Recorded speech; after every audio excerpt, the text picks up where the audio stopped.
Hello, friends. I'm doing my blog a little differently this time. I am putting out some videos that are my blog. So if a visual medium or audio medium is more your speed, this is perfect for you. I know for me, I'm a talker, a verbal processor, a verbal thinker, a verbal diarrhea of the mouth kind of gal. So this works for me. Anyway, topic of interest that I wanted to chat about.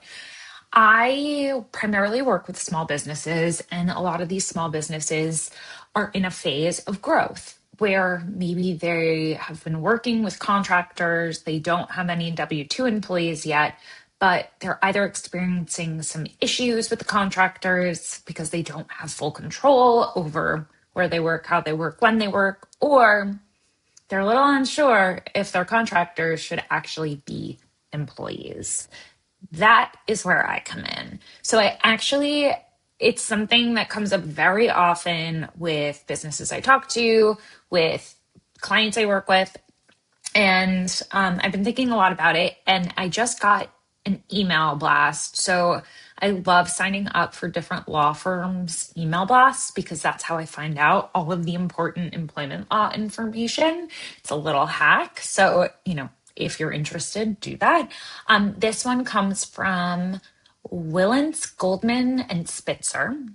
And their email blast was the title is Misclassification is Costly, How a Single Claim for Unemployment Benefits Cost $7 million. And so a former employee of this company, here's the TLDR, a former employee claimed unemployment benefits, filed for unemployment benefits, and since they were never an actual employee, they were always an independent contractor for this one trucking company in New Jersey, which is, where I am and a lot of my clients are. And it triggered because of that. The Attorney General and Department of Labor did an investigation on this, and they had to audit everything first. And they identified that not just that worker was misclassified, but other workers were misclassified as contractors when they should have been employees. And there was a bunch of drivers across several years. That's also an important part here. So, it's not just in that moment, it backdates. And it impacted more than 1,000 workers. And just saying that is so painful. So 1,000 workers were improperly classified as independent contractors when they should have been employees. The original assessment allegedly exceeded 7.8 million in assessments of unpaid contributions, interests, and penalties. Let's just take a minute, digest. 7.8 million. So what does that mean for you and your small business? Great question, right? The takeaway here is that it's really, really, really important that you are classifying people correctly. While sometimes the IRS and the Department of Labor both have their own set of questions and tests to help determine whether people are independent contractors or employees. Those questions sometimes change in wording, but the general consensus for that is it's about control, about, where they work, how they work, when they work. I've had a lot of situations and a lot of questions around this. So I want to really talk about what you can do as a small business to kind of take a look and think about that. And, the thing about this case is that it took over a decade to resolve it. And so that poor company was, going through litigation that entire time. So if you have contractors on this team, this video's for you. So what are we even talking about here, right? There are two separate classification issues. There's the employee versus contractor classification issue. And then, not to make it even more complicated, if you've decided they're an employee, are they exempt or non-exempt? So these are very distinct and different, but related. Employee versus contractor. Let's start there. The bare bones. It really focuses around who controls the work.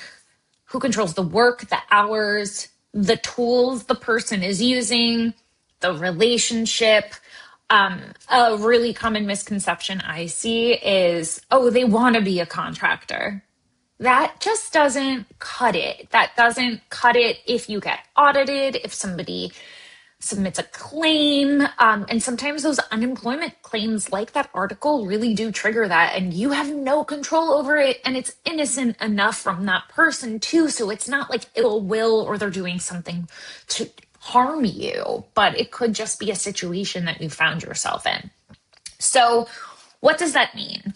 That means if let's say, I'm going to give you a perfect example of a contractor. Perfect example of a contractor is someone who has their own LLC or business that you're paying them through. So on their W-9 that they're filling out for you, it's not their social security number. They have an EIN. So that's a great start.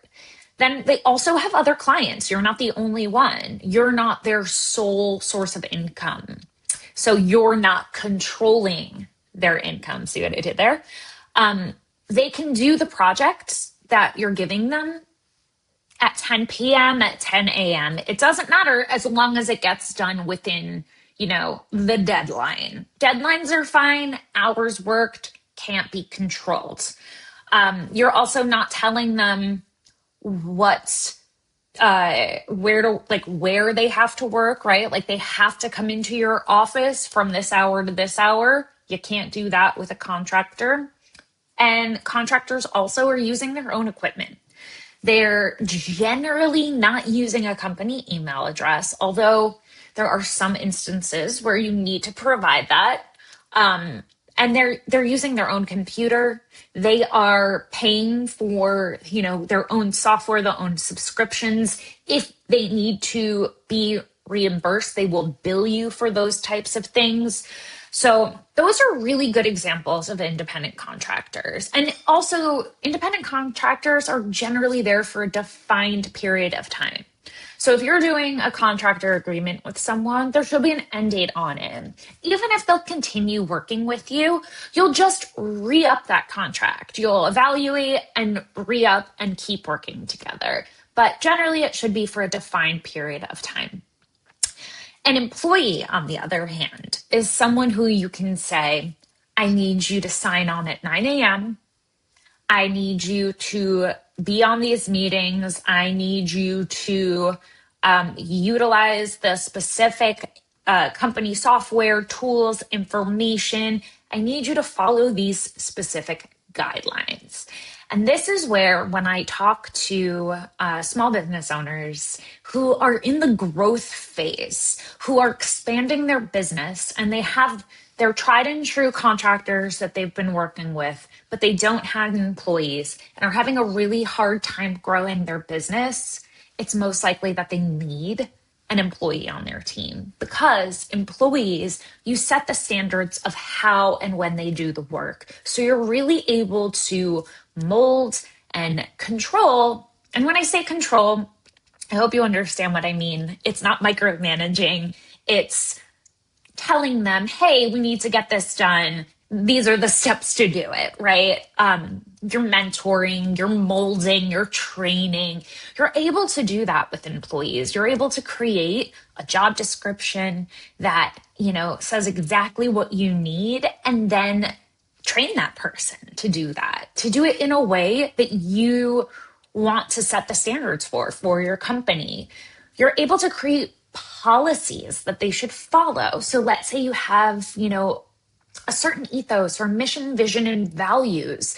your employees should embody those and really, follow your guidance. And so you're really able to mentor and train people and set them up for growth within your business, but also have those people there to represent your business. That's like a really key differentiation. And for businesses that are growing, you need those people on your team. You can't do it with contractors alone because you're not able to really grow and mold and build in a way where you're creating a cohesive environment. So I'm not saying don't work with contractors by any means. I myself am a contractor. I'm just saying if you're in a growth phase in your business, you most likely need an employee. And also, you might need someone who's there at certain times of the day, especially if you're client facing. You'll need people online at certain times, meeting with customers at certain times. So those are some of the benefits of having an employee. A lot of people get really freaked out. And I get it. It's a big change. A lot of business owners that I talk to are really worried about having to be in charge of somebody's salary. Totally understand. It's a brand new responsibility. But by having somebody on your team that you can delegate to, yes, you will have a different part of your role because now you're a people manager, but also you'll be able to free up some of your time for, that lower level stuff that you delegated out to work on your CEO stuff and really grow and build your business. So even if the hire isn't directly tied to revenue, let's say they're like an admin or an ops person, they will free up your time and will end up paying for themselves eventually. So, I think it's really important if you feel like you're ready for that, do some deep thinking, put together a really thoughtful job description because that is your guideline, your basis for what you need.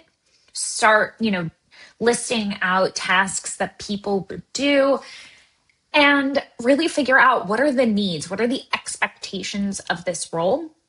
And then you can determine, is this a contractor? Is this an employee? And move on from there. So, I think that it is a scary thing, right? Because you're doing something new. You now you have more responsibility, but it is a great decision for a lot of people in the long run. I also work with clients a lot during this time with the second part of that question of like, how do we pay them? What do I need to do? Do I have to register for things? Why do taxes exist? Trust me, I ask myself the same thing all the time. And then you also have to determine whether they're exempt or non-exempt. Exempt means salaried. So a lot of people will just say a salary instead of exempt, but exempt is the FLSA technical term. And non-exempt means hourly. Non-exempt means that they're eligible for overtime. And every state, not every state, but a lot of states have different overtime standards in addition to the federal overtime standard. So with the exempt versus non-exempt, of course, there's another series of questions, of tests. The government loves that, apparently. And this is really more about the nature of the work. So it's less about the individual, more about the job description. And so another reason why having a job description to start is so important, because from the role and the expectations, you're going to then determine whether this is an exempt position or a non-exempt position. There are two parts, though, of course. So there is a salary threshold and then also the set of questions. So they have to fall under both. And so, once you determine that, you should be good to go, nice and compliant, right? Tied with a little bow. And you'll have to register for certain things, but, really focusing on in the beginning, making sure that the classifications are correct is the most important part. If you do like a quick Google search, you can find that, you could pay up to $1,000 in fines per instance for misclassifying a contractor. But like I read in that article previously, it really depends on how long it's been, how many infractions there are, because that number easily goes up with like interest and additional fines, or if you have to get legal representation. And, that took, what did it say, a decade? So, like, imagine. Ugh, is it just, you don't want to be in that situation. I don't want you to be in that situation. So, you know, it really is important to make sure that you're getting these things right. And it is hard. It's hard for small businesses, especially if you're just starting out, to hire employees. I get it. I totally understand. I love talking to small business owners about this and helping them find the right path forward, determining whether this person, or people on your team currently are contractors, are employees, and then figuring out the next best steps. Usually I work with people on 3-month projects on this, where we do an audit and then we create the well-rounded job descriptions. And if you need to hire employees, we walk through how to sign up for all the tax stuff, what you need to register for, especially in states like New Jersey, where we have, short-term disability, family leave that need to be paid into. And I love getting people set up on HR and payroll systems, because I just like having some technology available to you that makes your life easier. And I've been doing this for so long, like 14 years at this point, that I feel really comfortable with some of the platforms that I work with frequently, and I know which ones to recommend to certain people. So I'm a good resource for you. And then also, if you have one employee, you should absolutely have an employee handbook. So there's some random knocking on the outside of my house right now. Don't know what that is. It's either a person or another woodpecker, because that did happen not that long ago. It woke me up. It was literally on the outside of my house, right near my bedroom window, and I was sleeping, and I woke up to a woodpecker banging on the wall. The wall was shaking, startled me, and then I saw it fly away. They're so cute with their like bright red heads. Anyway, so yeah, I just want everybody to be aware of this type of stuff, especially like that email triggered me. I was like, oh, I need everybody to hear this. You know, you could save so much money by avoiding these costly things. So let's get ahead of it before it becomes a problem. I will put my link in bio, my contact link. If you're interested in just having a chat, fill it out. But this is something that's really important. And I know it's kind of a bummer, right? It's not like compliance is never a fun topic to talk about, but I just want to minimize risk for all you guys out there. All right, everybody. Hope you enjoyed this.